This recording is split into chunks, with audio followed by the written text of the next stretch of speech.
ನೇಪಾಳದಲ್ಲಿ ಸಂಭವಿಸಿರುವಂತಹ ಮೇಘಸ್ಫೋಟ ಭಾರೀ ಪ್ರಮಾಣದಲ್ಲಿ ಸಾವು ನೋವಿಗೆ ಕಾರಣವಾಗ್ತಾ ಇದೆ. ಭಾರೀ ಪ್ರವಾಹಕ್ಕೆ ಈಗಾಗಲೇ 8 ಜನ ಸಾವನ್ನಪ್ಪಿದ್ದಾರೆ. 1,000ಕ್ಕೂ ಹೆಚ್ಚು ಮಂದಿ ನಾಪತ್ತೆಯಾಗಿದ್ದಾರೆ. 105 ಭಾರತೀಯರು, 291 ವಿದೇಶಿಗರು ನಾಪತ್ತೆಯಾಗಿದ್ದಾರೆ. ನೇಪಾಳದ ಪರ್ವತ ಪ್ರದೇಶ ರಸುವಾ ಟಿಬೆಟ್ ಗಡಿಯಲ್ಲಿ ಪ್ರವಾಹದ ಪರಿಸ್ಥಿತಿ ನಿರ್ಮಾಣವಾಗಿದೆ. ಪ್ರವಾಹದಲ್ಲಿ ಕೊಚ್ಚಿ ಹೋಗಿರುವಂತಹ ಹಲವು ಹಳ್ಳಿಗಳು, ಆ ಹಳ್ಳಿಗಳಲ್ಲಿರುವಂತಹ ಜನ, ಅವರಿಗಾಗಿ ಶೋಧ ಕಾರ್ಯ ನಡೀತಾ ಇದೆ. ಹಲವು ಜಲವಿದ್ಯುತ್ ಯೋಜನೆಗೂ ಕೂಡ ಈ ಮೇಘಸ್ಫೋಟ ಹಾನಿಯನ್ನ ತಂದೊಡ್ಡಿದೆ. ಮೂಲಸೌಕರ್ಯಗಳು ಹಾನಿಗೀಡಾಗಿದ್ದಾವೆ. ರಾಷ್ಟ್ರೀಯ ಆಸ್ತಿಪಾಸ್ತಿ ಹಾನಿಗೀಡಾಗಿದೆ. ಎಲ್ಲಕ್ಕಿಂತ ಹೆಚ್ಚಾಗಿ 8 ಜನರ ಜೀವ ಹೋಗಿದೆ. ನೂರಾರು ಸಂಖ್ಯೆಯಲ್ಲಿ ಜನ ನಾಪತ್ತೆಯಾಗಿರುವುದು ಸಾವು ನೋವಿನ ಆತಂಕ ಹೆಚ್ಚು ಮಾಡಿದೆ.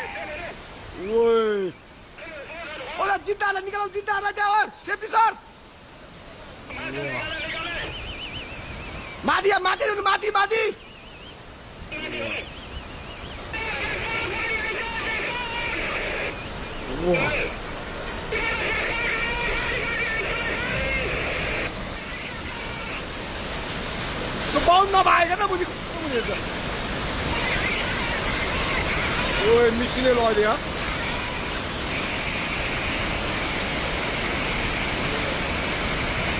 ओए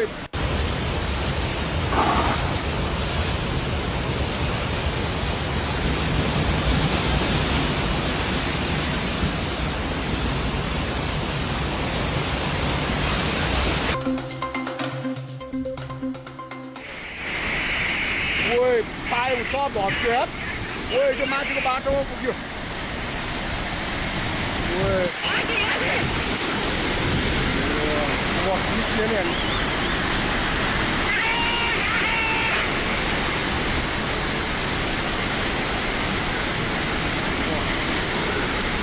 Ôi, boleh ni boleh. Wah, wah. Kumula. Ôi.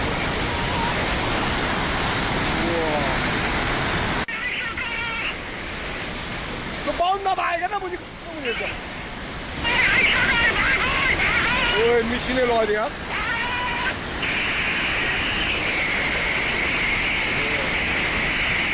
ओए tay một xó bọt kia hết. Ôi cho mai cho ba trâu một kia.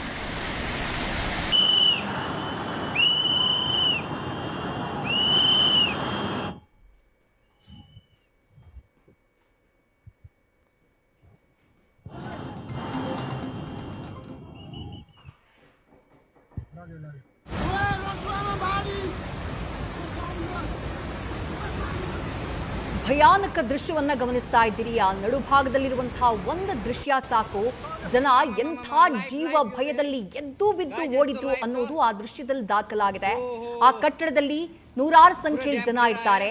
ಮೇಘಸ್ಫೋಟ ಬಂದಪ್ಪಳಿಸ್ತಾ ಇದೆ, ಭಾರೀ ಪ್ರಮಾಣದಲ್ಲಿ ನೀರು ಬಂದಿರುತ್ತಾ ಇದೆ ಅನ್ನೋದು ಅವ್ರಿಗೆ ಗರಿವಾಗ್ತಾ ಇದ್ದ ಹಾಗೆ ಅಲ್ಲಿದ್ದಂತಹ ಜನ ಎಲ್ಲ ಜೀವ ಉಳಿಸಿಕೊಳ್ಳೋದಕ್ಕೆ ಎದ್ನೋ ಬಿದ್ನೋ ಅಂತ ಹೇಳಿ ಓಡೋದಕ್ಕೆ ಶುರು ಮಾಡ್ತಾರೆ. ಆದ್ರೆ ಕ್ಷಣ ಕಾಲ ಮಾತ್ರ ಏಕಾಏಕಿ ಬಂದಪ್ಪಳಿಸಿದಂತಹ ಭಾರೀ ಪ್ರಮಾಣದ ಪ್ರವಾಹ ಎಲ್ಲವನ್ನ ಆಪೋಷಣ ತೆಗೆದುಕೊಂಡ್ಬಿಡ್ತು. ಆ ಸಿಸಿಟಿವಿ ದೃಶ್ಯದಲ್ಲಿ ಎಲ್ಲವೂ ಕೂಡ ಬಹಳ ಸ್ಪಷ್ಟವಾಗಿ ರೆಕಾರ್ಡ್ ಆಗಿದೆ. ಯಾರು ಜೀವ ಉಳಿಸಿಕೊಳ್ಳೋಕೆ ಒದ್ದಾಡ್ತಾ ಇದ್ರು ಅವರೆಲ್ಲರೂ ಕೂಡ ಆ ಮೇಘ ಸ್ಫೋಟದಲ್ಲಿ ಕೊಚ್ಚಿ ಹೋಗ್ಬಿಟ್ಟಿದ್ದಾರೆ. ಅಷ್ಟು ಪ್ರಮಾಣದಲ್ಲಿ ನೀರು ಏಕಾಏಕಿ ಹರಿದಿತ್ತು. ಇವತ್ತು ಬೆಳಗ್ಗೆ 9 ಗಂಟೆಯ ಸುಮಾರಿಗೆ ಗಡಿ ಭಾಗದಲ್ಲಿ, ನೇಪಾಳದ ಗಡಿ ಭಾಗದಲ್ಲಿ ಬರುವಂತಹ, ನೇಪಾಳ ಟಿಬೆಟ್ನ ಗಡಿ ಭಾಗದಲ್ಲಿ ಬರುವಂತಹ ಭೋಟೆಕೋಶಿ ಅನ್ನುವಂತಹ ನದಿ, ಆ ಭೋಟೆಕೋಶಿ ನದಿಯಲ್ಲಿ ಏಕಾಏಕಿ ನೀರಿನ ಮಟ್ಟ ಭಾರೀ ಪ್ರಮಾಣದಲ್ಲಿ ಏರಿಕೆಯಾಗ್ಬಿಡ್ತು. ಟಿಬೆಟ್ ಭಾಗದಿಂದ ಬಂದಂತಹ ನೀರಿನ ಪ್ರವಾಹವೇ ಇದಕ್ಕೆ ಪ್ರಮುಖ ಕಾರಣ ಅಂತ ಹೇಳಲಾಗ್ತಾ ಇದೆ. ಪ್ರವಾಹದಲ್ಲಿ ಮನೆಗಳು, ರಸ್ತೆಗಳು, ಸೇತುವೆಗಳು, ವಾಹನಗಳು, ಜಲವಿದ್ಯುತ್ ಯೋಜನೆಗಳು ಎಲ್ಲವೂ ಕೂಡ ಕೊಚ್ಚಿಕೊಂಡು ಹೋಗಿದ್ದಾವೆ. 8 ಜನ ಸಾವನ್ನಪ್ಪಿದ್ದಾರೆ. ಪ್ರವಾಹದಲ್ಲಿ 1000ಕ್ಕೂ ಹೆಚ್ಚು ಮಂದಿ ನಾಪತ್ತೆಯಾಗಿದ್ದಾರೆ. ಅದರಲ್ಲಿ 105 ಮಂದಿ ಭಾರತೀಯರು, 291 ಮಂದಿ ವಿದೇಶಿಗರು ನಾಪತ್ತೆಯಾಗಿರೋ ಬಗ್ಗೆ ಮಾಹಿತಿ ಇದೆ. ಅವರಿಗಾಗಿ ರಕ್ಷಣಾ ಕಾರ್ಯಾಚರಣೆ ನಡೀತಾ ಇದೆ. ಏಕಾಏಕಿ ಸಂಭವಿಸಿದಂತಹ ಮೇಘಸ್ಫೋಟಕ್ಕೆ ನೇಪಾಳದ ಗಡಿಭಾಗ, ನೇಪಾಳ ಚೀನಾದ ಗಡಿಭಾಗ ತತ್ತರಿಸಿ ಹೋಗಿದೆ. ಗಾಡಿ जोगाउन सकेन.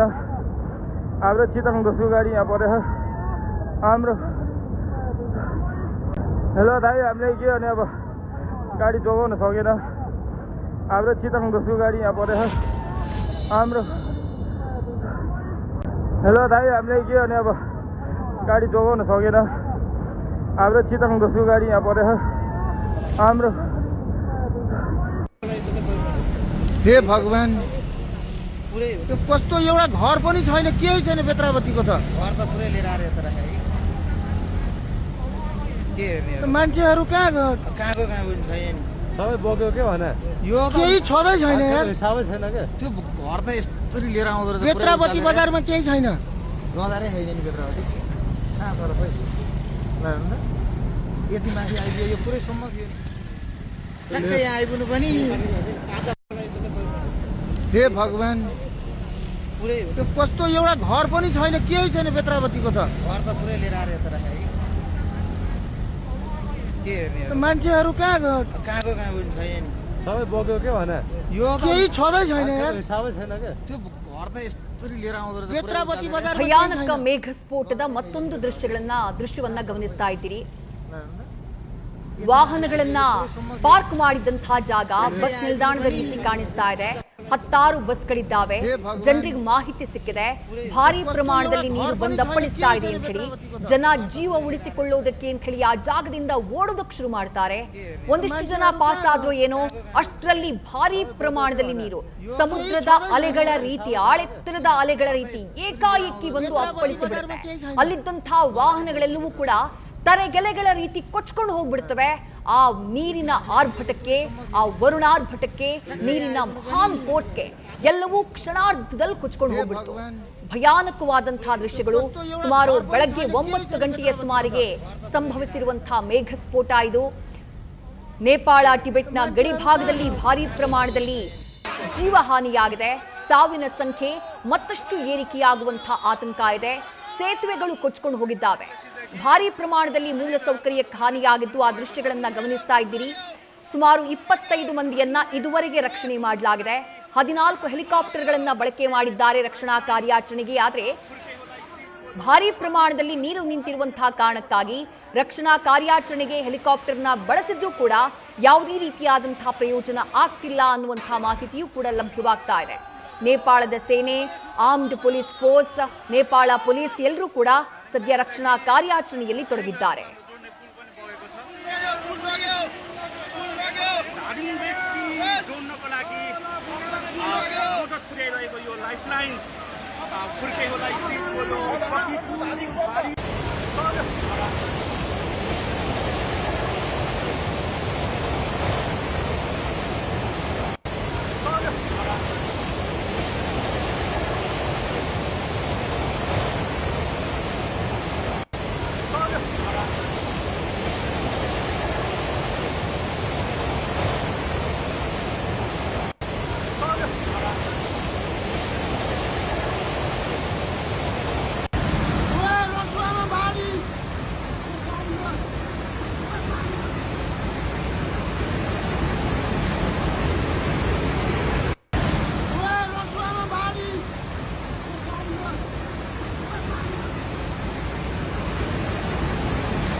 ನ್ಯೂಸ್ ಫಸ್ಟ್ ನಿರ್ಭೀತಿಯಿಂದ ನಿಮ್ಮ ಪರವಾಗಿ.